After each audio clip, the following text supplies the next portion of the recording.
Hello to everyone. In this video we are going to discuss about the assessment devices. So पहले assessment क्या है इसको समझते हैं.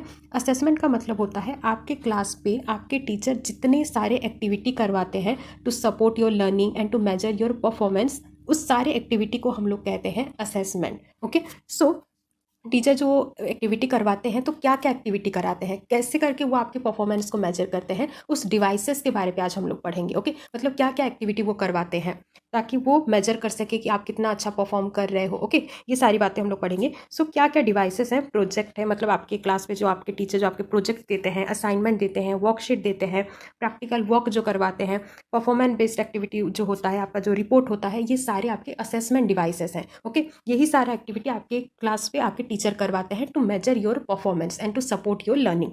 सो आज हम लोग सिर्फ प्रोजेक्ट के बारे में पढ़ेंगे, असाइनमेंट और वर्कशीट के बारे में ही पढ़ेंगे. देखो ये बहुत ही ईजी टॉपिक है, आराम से मैं अगर थोड़ा थोड़ा भी बता दूंगी तो आप आराम से उसको लिख पाओगे. ओके, सारी बातें आपको पता है, प्रोजेक्ट क्या है आपको पता है, असाइनमेंट क्या है आपको पता है, वर्कशीट क्या है, ये सारी बातें पता है. बस आपको थोड़ा ध्यान पे रखना है कि क्या क्या पॉइंट कहाँ कहाँ पे लिखना है. ओके, सो प्रोजेक्ट एक लैटिन वर्ड से आया है जिसका नाम है प्रोजेक्टम, और उस वर्ड का ओरिजिनल मीनिंग है बिफोर एन एक्शन. ये पहला 2 लाइन जो है ये आप बुक का लिखना. कोई सा भी टॉपिक एग्जाम पे आ जाए, पहला जो आपका 2 लाइन होना चाहिए ना, वो हमेशा बुक का होना चाहिए, क्योंकि वहीं से एक टीचर देख कि मतलब इसे मतलब उनको ये पता लगता है कि अच्छा बच्चे का कुछ नॉलेज है. अगर स्टार्टिंग से अगर आप अपनी मतलब वो मन की बातें अगर लिखना स्टार्ट कर लोगे ना, तो उनको लगता है अरे बच्चा अच्छे से नहीं पढ़ा है. तो स्टार्टिंग ट्राई करना कि सारा मतलब थोड़ा बुक का लाइनिंग हो, ऐसा नहीं कि पूरा मतलब रट के जाओ, मतलब थोड़ा अच्छा वाला लाइनिंग होना चाहिए. ओके, सो एट स्कूल, तो देखो ये वाला तो पहला लाइन लिख लेना कि प्रोजेक्ट कहाँ कौन से वर्ड से आया है, लैटिन वर्ड प्रोजेक्टम, और इसका ओरिजिनल मीनिंग क्या है, before an action. Okay, so at school, educational institute and university, a project is a research assignment. School और एजुकेशनल इंस्टीट्यूट के अकॉर्डिंग प्रोजेक्ट को एक रिसर्च असाइनमेंट भी बोला गया है. तो देखो असाइनमेंट का मतलब सभी लोगों को पता होगा, जो आपके टीचर आपके ग्रेजुएशन, आप अगर पोस्ट ग्रेजुएशन किए हो तो असाइनमेंट हमको मिलता है. मतलब एक टॉपिक आपके टीचर आपको दे देंगे और उस टॉपिक को के बारे में आपको रिसर्च करते हो पहले कि क्या क्या एक्स्ट्रा इन्फॉर्मेशन है. फिर उसके बारे में जब आपको एक ढंग का एक रिसर्च मिल जाता है, फिर आप क्या करते हो, वो A4 साइज पेपर लाते हो, अच्छे से मार्जिन वार्जिन खींच के वहीं पे अच्छे से उसको लिख के उसको रिप्रेजेंट करते हो अपने टीचर को. सो वो सारे को हम लोग कहते हैं असाइनमेंट. मतलब जहाँ पे हम लोग थोड़ा अपना रिसर्च करते हैं और उसको बहुत ही ऑर्गेनाइज वे पे उसको लिख के अपने टीचर को देखते हैं. वहीं पे हम लोग बहुत सारी डायग्राम भी ऐड करते हैं, बहुत अगर कुछ प्रोसेस है तो हम लोग उसको पॉइंट बाय पॉइंट लिखते हैं. मतलब बेसिकली मैं अगर शॉर्ट फॉर्म पे बताऊँ तो जो टीचर आपको जो टॉपिक दिए रहते हैं उसको हम लोग बहुत ही ऑर्गेनाइज वे पे और उसके बारे में बहुत मतलब रिसर्च वाला इन्फॉर्मेशन हम लोग देते हैं, उसी को हम लोग कहते हैं असाइनमेंट. तो प्रोजेक्ट पे क्या होता है, वहीं पे थोड़ा ज़्यादा रिसर्च होता है. देखो असाइनमेंट और प्रोजेक्ट बस मतलब दोनों एक ही टाइप का चीज़ है, पर जो प्रोजेक्ट होता है वहीं पे बहुत सारे रिसर्च हमको करना पड़ता है. मतलब थोड़ा हमको डीपली थोड़ा जाना रहता है, मतलब उस टॉपिक को डीपली समझना पड़ता है. असाइनमेंट पे क्या होता है, मतलब ऊपरी ऊपरी से भी हम लोग लिख सकते हैं उसके बारे में, पर प्रोजेक्ट पे हमको थोड़ा डीपर लेवल पे जाना होता है. Okay, so a project is a research assignment given to a student. एक बच्चे को दिया जाता है which generally requires a large amount of effort. मतलब यहीं पे बच्चों को बहुत काम करना पड़ता है, क्योंकि बहुत सारा रिसर्च करना पड़ता है, फिर उसके बाद ही वो लोग लिखना स्टार्ट करते हैं. So it is a more independent work than it is involve in a normal essay assignment. जो आपका नॉर्मल जो असाइनमेंट होता है उसके अलावा मतलब सॉरी उसके कंपेरिजन पे प्रोजेक्ट पे थोड़ा बच्चों को थोड़ा ज़्यादा मेहनत करना पड़ता है. Okay, so project is a list of real life that has been imparted in the school. तो ये प्रोजेक्ट पे क्या होता है, जो हमारा जो रियल लाइफ प्रॉब्लम होता है वो चीज़ को ज़्यादा लाया जाता है. जैसे आजकल आपका है मतलब पॉपुलेशन बहुत बढ़ रहा है, नॉइज पॉल्यूशन हो रहा है, एयर पॉल्यूशन, मतलब ऐसे जो रियल लाइफ जो सिचुएशन है उनको स्कूल पे लाया जाता है. मतलब ये हो क्यों रहा है, इसीलिए बच्चों को थोड़ा ज़्यादा खोजबीन करना पड़ता है, क्योंकि ये सारी बातें तो आपके क्लास में नहीं पढ़ाया जाता ना. बहुत ही हम लोग ये सारी चीज़ें बहुत ही कंसाइज वे पे पढ़ते हैं, पर वहीं पे हम लोग जब बहुत रिसर्च करते हैं उसी को हम लोग कहते हैं प्रोजेक्ट. ओके, सो ये demand works from the people. मतलब यहीं पे क्या डिमांड करता है, बच्चे लोग यहीं पे बहुत काम करते हैं. अगर एक प्रोजेक्ट अगर आपको दिया गया ना, तो मतलब 1 महीना वहीं पे ही चला जाता है. मतलब उसके बारे पे ढूंढना, कैसे करके उसको प्रेजेंट करेंगे, बच्चे बहुत उसको मॉडल वे पे भी रिप्रेजेंट करके बताते हैं. So project can be defined as an open ended study of everyday topics. मतलब ओपन एंडेड मतलब एक क्वेश्चन का जिसका बहुत सारा आंसर होता है. मतलब जैसे नॉइज पॉल्यूशन क्यों हो रहा है, तो देखो इसका बहुत सारा आंसर है, क्योंकि इसके बहुत सारे कॉजेस है. तो यहीं पे ऐसे ओपन एंडेड क्वेश्चन ही लिया जाता है ज़्यादातर. बहुत सारे स्कूल पे ऐसे बुक का टॉपिक ले लेते हैं, पर बुक का टॉपिक ज़्यादातर ये स्कूल कॉलेज वाले नहीं लेते हैं, क्योंकि उनको ये लगता है कि बुक का टॉपिक जो है वो तो हम लोग अपने क्लास में पढ़ा रहे हैं, तो उनके बारे में तो ऑलरेडी बच्चों को आइडिया है. इसीलिए प्रोजेक्ट पे वो लोग रियल लाइफ वाला मतलब जो हो रहा है बाहर प्रॉब्लम, स्कूल के बाहर जो प्रॉब्लम हो रहा है, नॉइज पॉल्यूशन, वाटर पॉल्यूशन, वो सारे को हम लोग स्कूल पे इन्वॉल्व करते हैं. Okay, so Project emerge from the question children raise and develop according to their particular interest. Rather than offering immediate answer to the question children ask, teacher provide experiences through which children can discover the answer themselves through inquiry at field site and interviewing expert. अगर बच्चे अगर कुछ question पूछते हैं, जैसे हमारा हो गया नॉइज पॉल्यूशन क्यों हो रहा है, क्योंकि आजकल ये कॉमन क्वेश्चन हो गया है नॉइज पॉल्यूशन क्यों हो रहा है, तो टीचर वहीं पे क्या करते हैं, कोई डायरेक्टली बच्चों को आंसर नहीं देते, इमीडिएट आंसर नहीं देते हैं, और बच्चों को खुद बोलते हैं कि तुम उसके बारे में रिसर्च करो, पहले तुम मुझे बताओ फिर मैं बताऊंगा। ओके, ये सारी चीज़ें आपके प्रोजेक्ट पे होती है। तो देखो ये वाला एक लिखना कि according to WH Kilpatrick, project क्या है, ये एक होल हार्टेड पर्पजफुल एक्टिविटी है proceeding in a social environment. Okay, ये वाला पॉइंट लिख लेना। सो तो देखो रोल ऑफ द टीचर, एक प्रोजेक्ट पे टीचर का क्या रोल होता है। तो देखो ये वाला जो काम जो होता है ना, ये ज़्यादातर आपके बच्चे लोग ही करते हैं, यहीं पे कोई टीचर का ज़्यादा इन्वॉल्वमेंट नहीं होता है। सो टीचर यहीं पे बस एक गाइड, फ्रेंड या फिलोसोफर की तरह ही रहेंगे। टीचर यहीं पे कुछ काम नहीं करेंगे, बच्चे अपने आप ही रिसर्च करते हैं, और बच्चे ही वो सारा कैसे लिखेंगे वो सारा वो खुद ही डिसाइड करते हैं। बस टीचर थोड़ा थोड़ा गाइड करते रहते हैं। जैसे बच्चे अगर बोले कि यहीं पे मेरा प्रॉब्लम हो रहा है, तो टीचर क्या करते हैं, बस वहीं पे उनको गाइड दे देते हैं कि नहीं ऐसे करो वैसे करो। ओके, सो टीचर का यहीं पे एक काम होता है कि गाइड, फ्रेंड या philosopher. It is not a dictator और कमांडर। वहीं पे टीचर कोई मतलब नहीं बोलते हैं कि तुम ऐसे करो वैसे करो, वैसे कोई भी कमांड नहीं करते हैं, बस एक मतलब एक साथी या गाइड जैसे ही रहते हैं। और ये टीचर क्या करते हैं, स्टूडेंट को एनकरेज करते हैं to work collectively and cooperatively, मतलब अपने दोस्त लोगों के साथ ही कोऑपरेटिवली काम करो। और है he also help his student to avoid mistake. अगर कोई बच्चा कोई गलती कर रहा है अपने प्रोजेक्ट पे, तो उनको बताते हैं कि ऐसे मत करो। फिर क्या है, he makes it at point each member of the group contributed something to the completion of the project. अगर आप एक प्रोजेक्ट कर रहे हो, जनरली प्रोजेक्ट जो होता है वो ग्रुप पे होता है, मतलब 3 4 5 लोग करते हैं, तो टीचर ये बोलते हैं कि सारे मेंबर तो मतलब काम करो। ऐसा नहीं कि सिर्फ 2 लोग हैं तो 2 ही लोग काम कर रहे हो, 3 लोग बैठे हैं, तो टीचर यहीं पे बोलते हैं कि नहीं सारे लोग काम करो। Okay, further to the completion of the project.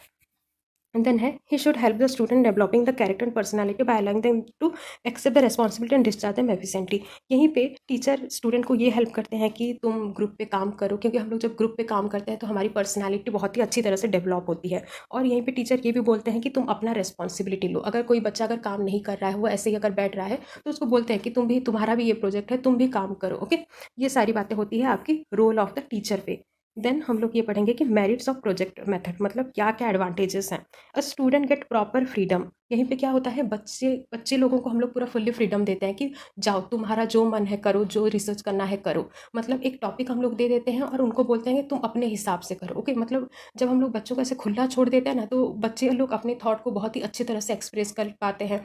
वो लोग अपना जो क्रिटिकल थिंकिंग है, जो लॉजिकल थिंकिंग है, वो वहीं से स्टार्ट होता है। क्योंकि क्लास में हम लोग क्या करते हैं, टीचर सब कुछ करते हैं, तो बच्चे का ये लॉजिकल क्रिटिकल थिंकिंग वो डेवलप अच्छी तरह से नहीं होता है। पर प्रोजेक्ट पे क्या करते हैं टीचर, बच्चों के ऊपर वो रिस्पॉन्सिबिलिटी दे देते हैं। तो जब बच्चों के ऊपर वो जब बर्डन आ जाता है ना कि नहीं हमारा ही काम है, हम लोगों को सारा कुछ करना होगा, तो वहीं से वो क्रिटिकल लॉजिकल थिंकिंग वो सारा डेवलप होता है।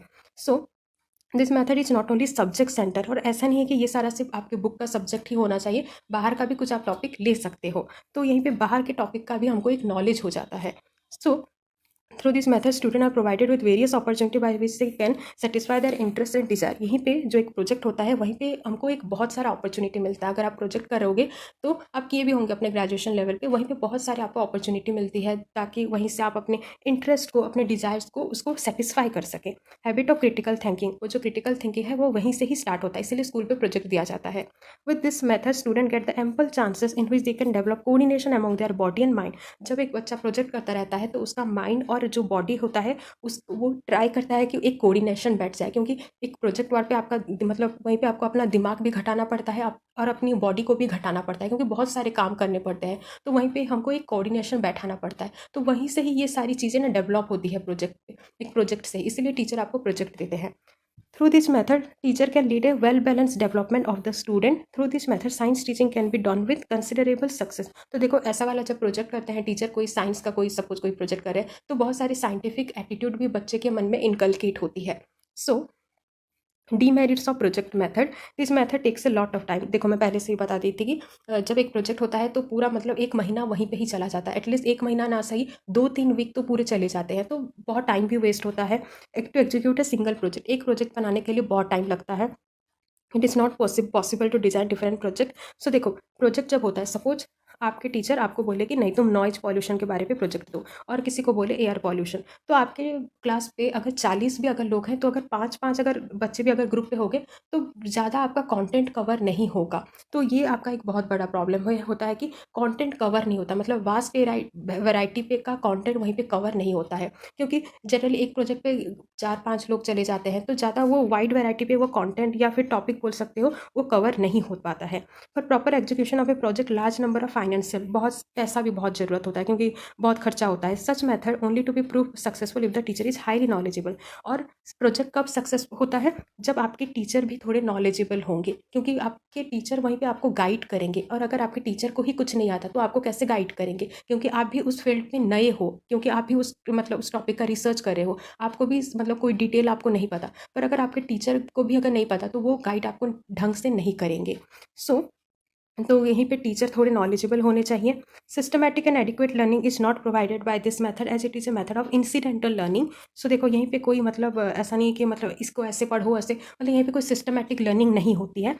Through this method student learn only what is required by them in relation to the completion of the project. यहीं पे क्या होता है, बच्चे मतलब सिर्फ ये मतलब उनका दिमाग पे होता है कि कैसे इसका रिसर्च करे और इसका काम तमाम करे, मतलब वो लोग ज़्यादा लर्निंग पे फोकस नहीं करते हैं और ज़्यादा अपनी सिर्फ वो प्रोजेक्ट को कैसे कंप्लीट करेंगे सिर्फ उसी के ही ध्यान पे रहते हैं। Okay, so generally it is found that teachers do not possess much information regarding this manner in which this method should be, as a result of which hesitate from using this method। तो ज़्यादातर क्या होता है, क्योंकि यहीं पे हम लोग प्रोजेक्ट पे अपने रियल लाइफ का प्रॉब्लम लाते हैं, तो टीचर के पास उतना नॉलेज नहीं होता है, तो वो लोग ठीक से हमको गाइड नहीं कर पाते हैं, और जिससे हमारा प्रोजेक्ट एक सक्सेसफुल नहीं होता है। ओके, सो हमारा ये वाला खत्म हो गया आपका प्रोजेक्ट वाला। फिर हम लोग पढ़ेंगे असाइनमेंट। ओके, सो असाइनमेंट का मतलब पूरा पता है, ये आपके टीचर आपको एक टास्क देते हैं to be completed out of the class time, मतलब क्लास के बाहर। ऐसा नहीं कि क्लासरूम से आपको निकाल देंगे और आपको करो बोलेंगे, क्लासरूम के बाहर मतलब है आप अपने घर पे करोगे ये सारी चीज़ें। Okay, so implies a task given to student by the teachers to be completed out of the class time. ये एक टास्क होता है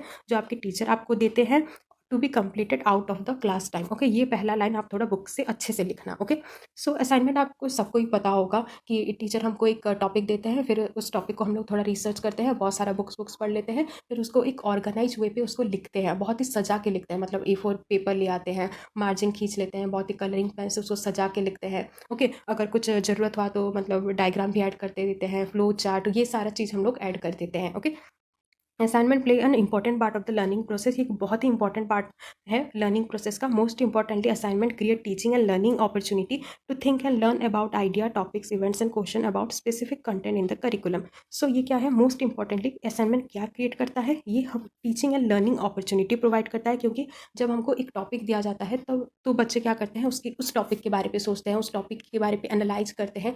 तो क्या होता है, तो जब हम लोग किसी टॉपिक को एनालाइज करते हैं तो बहुत सारी न्यू इन्फॉर्मेशन हमको मिलती है, तो उस वैसे करके हमको बहुत सारी नॉलेज भी हमको मिलती है, तो यहीं से हमारा लर्निंग को एक बहुत ही अच्छा सपोर्ट मिलता है।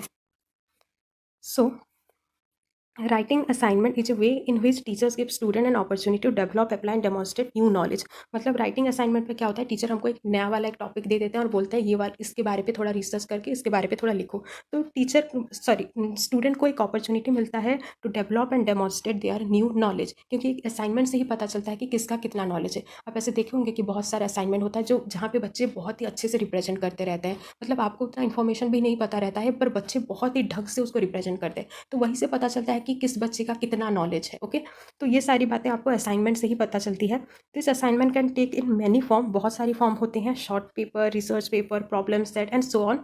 सो such assignment are also an important means of summative assessment. Okay, ये आपके सबमिटिव असेसमेंट के अंडर भी जाते हैं।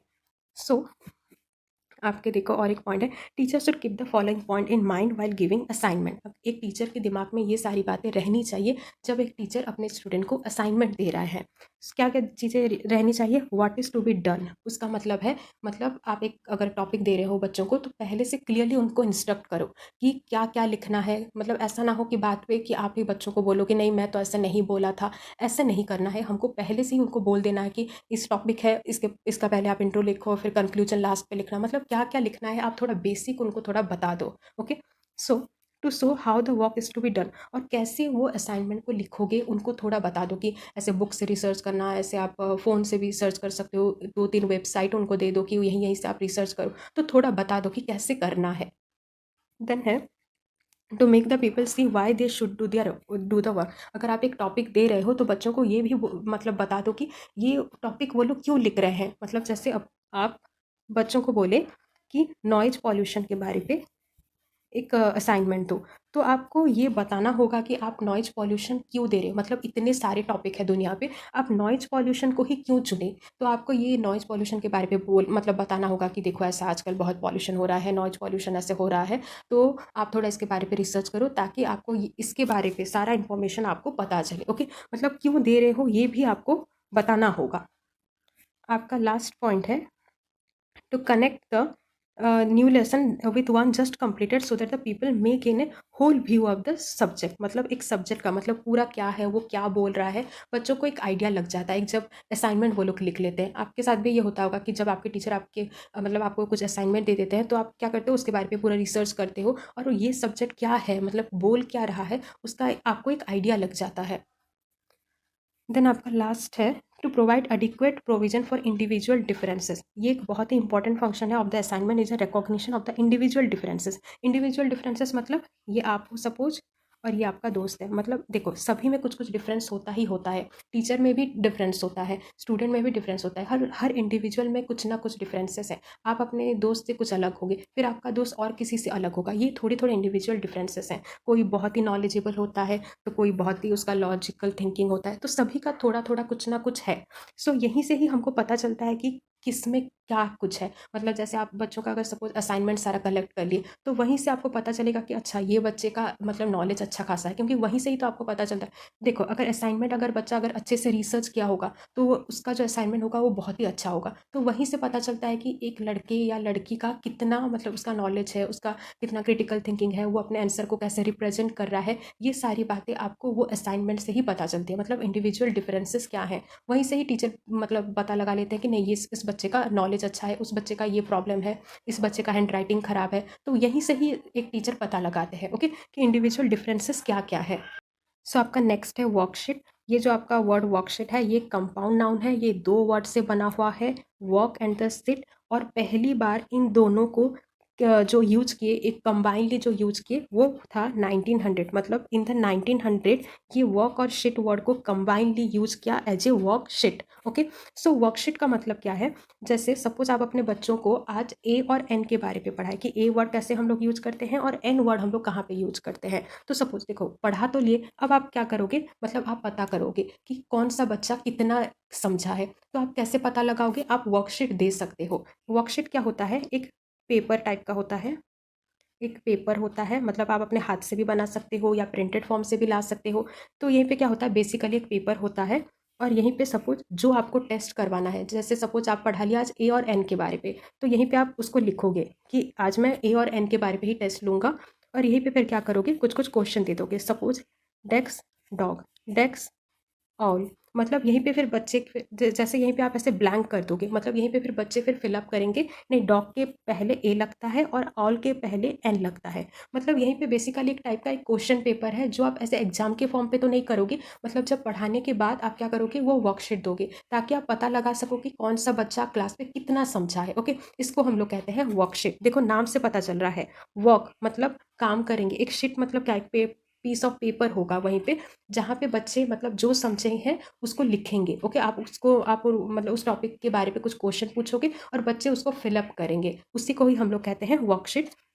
ये सिंपली प्रिंटेबल फॉर्म भी हो सकता है, मतलब आप प्रिंटेड फॉर्म से भी ले आ सकते हो या फिर खुद हाथ से ऐसे पेपर पे ऐसे बना भी सकते हो। When combined with good teaching, जब आप पढ़ाने के बाद जब हम लोग एक बच्चे को वर्कशीट दे देते हैं तो बच्चे को भी ये पता लगता है कि अच्छा मैं आज क्लास पे इतना समझा हूँ, इतना नहीं समझा हूँ। तो बच्चों को भी ये पता लगता है कि कितना कौन समझा है और टीचर को भी पता चलता है कि कौन सा बच्चा कितना समझा है। ओके, सो जो आपका जो वर्कशीट होता है in elementary school classroom, worksheet are use for game. मतलब वहीं पे बहुत सारे फन वे पे मतलब गेम टाइप का होता है। मतलब पढ़ाने के तुरंत बाद अगर आप बच्चों को ऐसे एग्जाम कर दोगे, ऐसे कुछ ज़्यादा कुछ क्वेश्चन पूछ लोगे तो क्या होता है, बच्चे लोग और थोड़ा इंटरेस्ट नहीं लेते हैं, उनको लगता है कि अरे पढ़ाई तो बहुत ही बोरिंग चीज़ है। तो वर्कशीट बच्चों के लेवल पे क्या करता है, मतलब एलिमेंट्री स्कूल पे क्या होता है, वर्कशीट को एक गेम टाइप पे के मतलब गेम टाइप पे यूज करते हैं। मतलब बहुत सारे आपको डायग्राम दे देंगे, जैसे आपको सपोज ऐसे डेस्क दे दिए और यहीं पे एक डॉग तो नहीं लिखेंगे, एक कुत्ते का एक ऐसे पिक्चर दे देंगे, तो वहीं पे बच्चों को भी ऐसे इंटरेस्टिंग लगता है कि अच्छा ये डॉग का पिक्चर है, फिर यहीं पे ये अपना स्टार्ट कर देते हैं, अच्छा डॉग है इसका मतलब इसके आगे ए ही होगा। Okay,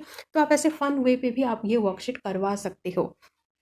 so they can be engaging. ये क्या करता है, बच्चे लोग अपने क्लास के साथ जुड़ जाते हैं, अपनी पढ़ाई के साथ एंगेज होते हैं। ये एक इंटरेक्टिव भी होता है और ये क्रिएटिव भी होता है, क्योंकि बच्चे फिर अपना फिर क्रिएटिव थिंकिंग स्टार्ट कर देते हैं कि जो जो पढ़ाए हैं क्लास पे वो कैसे उनको अप्लाई कर रहे हैं, तो यही से क्रिएटिव थिंकिंग भी डेवलप होता है। Hands on fun and useful tools for the teacher, और टीचर के लिए ये बहुत ही फायदेमंद होता है, क्योंकि टीचर को झट से पता चल जाता है कि कौन सा बच्चा कितना समझा है। So worksheet can be effective tool in ongoing efforts encouraging our student to engage their brain during the class। देखो अगर सपोज अगर आप अपने बच्चों को पहले से बोल दी कि नहीं मैं आज जो पढ़ाने के बाद मैं आपको एक वर्कशीट दूंगा, तो बच्चे लोग क्या करेंगे, बहुत ही अटेंटिवली क्लास पे सुनेंगे, क्योंकि उनको पता रहेगा कि इसके बाद टीचर एक हमको वर्कशीट देंगे और वहीं पे बहुत सारे ऐसे ब्लैंक होगा, तो वहीं पे हमको अपना आंसर भी लिखना है। तो बच्चे लोग क्लास में बहुत ही ध्यान दे के सुनते हैं, मतलब अपना दिमाग यहीं पे यूज करते हैं। So worksheet use in the class can also help direct student learning out of class. Worksheet क्या है, ये एक असेसमेंट टूल है in the classroom setting. Worksheet usually refer to a loose sheet of paper with question और exercise for a student to complete and record the answer. मतलब ये एक बहुत ही एक पेपर टाइप का होता है, वहीं पे क्वेश्चन या फिर कुछ एक्सरसाइज दिए जाते हैं और बच्चों को ये बोला जाता है कि उन सारे क्वेश्चन को आप कंप्लीट करो। Okay, so they are use to some degree in most subject. और एक देखो, they are commonly given to student as homework. ये ज़्यादातर आपके टीचर आपको होमवर्क के फॉर्म पे ही देते हैं कि आज ऐसे पढ़ा लिए, तो आपको एक एक वर्कशीट ऐसे थमा देते हैं आपके हाथ पर और बोलते हैं कि नहीं कल ये वाला कंप्लीट करके लाना। Okay, so they are made up of a progressive set of question that leads to an understanding of the topic to be learn. So a good worksheet follow a set structure. जो एक good worksheet होता है उसके क्या क्या character होते हैं। सो पहला जो वर्कशीट का जो एक अच्छा कैरेक्टर है वो होता है हेडर। हेडर का मतलब है, ये सपोज आपका पीस ऑफ पेपर है, तो यहीं ऊपर पे आपको एक हेडिंग देना होगा। देखो नाम से पता चल रहा है हेडर, मतलब यहीं पे आपको एक हेडिंग देना होगा कि क्या ये मतलब टॉपिक बोला, मतलब किसके बारे पे ये आप एक एग्जाम कर रहे हो। जैसे आप ए और एन पढ़ा ली, तो यहीं पे आपको ये सारा लिखना होगा कि मैं ए की मतलब complete the sentence by using a and an word, मतलब ये सारे आपको लिखना होगा, तभी आप फिर नीचे फिर क्वेश्चन लिखोगे। ओके, सो यहीं पे यही बोला है कि header containing general information which places the worksheet with in the lesson context. मतलब यहीं पे आपको वो सारी जनरल इन्फॉर्मेशन देना होगा। क्लियर इंस्ट्रक्शन, मतलब वहीं पे सारा क्लियरली आपको सारा बोलना होगा कि ऐसे करना है, ऐसा करना है, मतलब ऐसा ना हो कि क्वेश्चन पे ही वो आधा अधूरा नॉलेज हो, क्वेश्चन पूरा कंप्लीट होना चाहिए।